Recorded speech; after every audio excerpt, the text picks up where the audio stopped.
Look at the shit. In the Australia attack, they're saying this is the man who disarmed the mass shooters, the mass killers. 43-year-old Ahmed Al-Ahmed, okay? He's being hailed as a hero. Don't know exactly what's going inside, but they said the doctor, he's very okay. And next 2 hours, they let us to go in and see Ahmed, because he's still inside and he do the operation.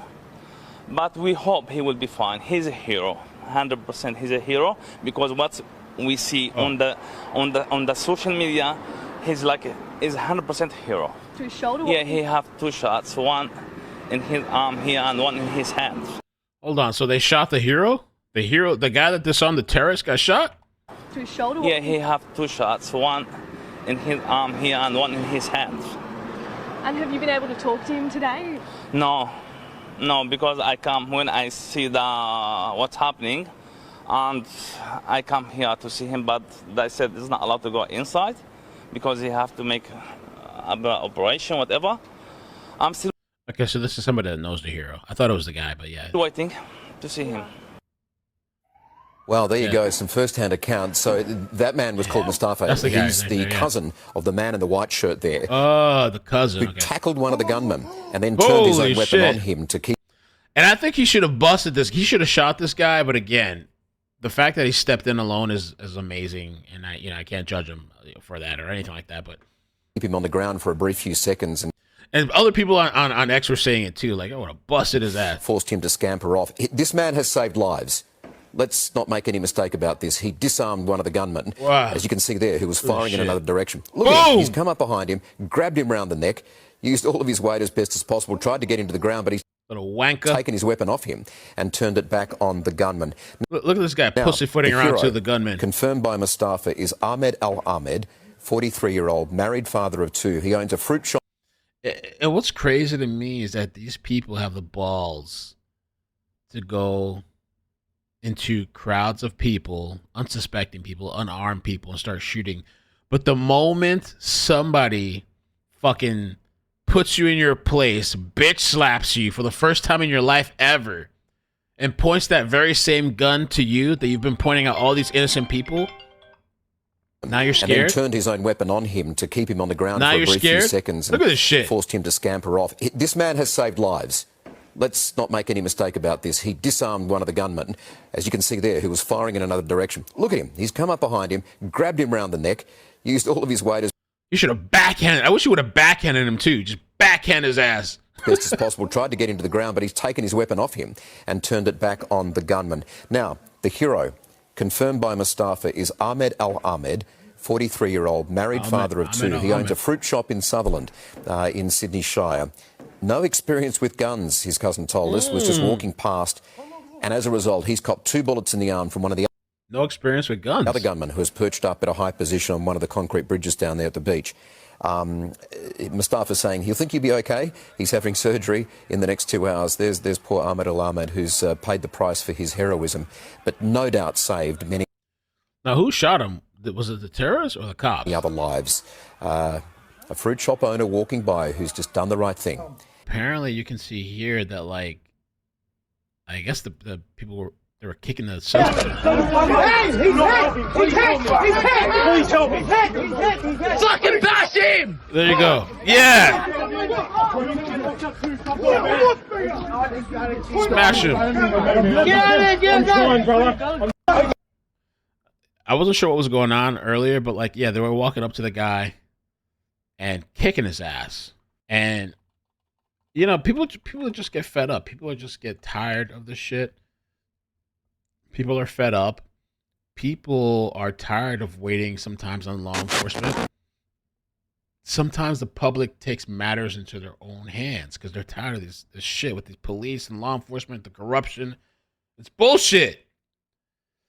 It made me think of the Night Stalker from California, where this guy was raping and killing women and murdering for a long fucking time. And people got so fed up and they caught his ass in public. And you know what they did to him? The public grabbed his ass and beat his ass and called the cops. That's why he has all this shit on his head. He's stitched up because they beat his ass. Because people were tired. What have you been arrested for? We're gonna keep waiting on these police to do something? No. We're gonna snatch his ass up, beat his ass, and call the cops. You ever been arrested before? The Night Stalker. Danny, where's your car? Never been arrested before in LA? Richard Ramirez, yeah. When? How long ago? Sit up. How long ago? Yeah, they beat his ass. Even California got tired of it. I love it.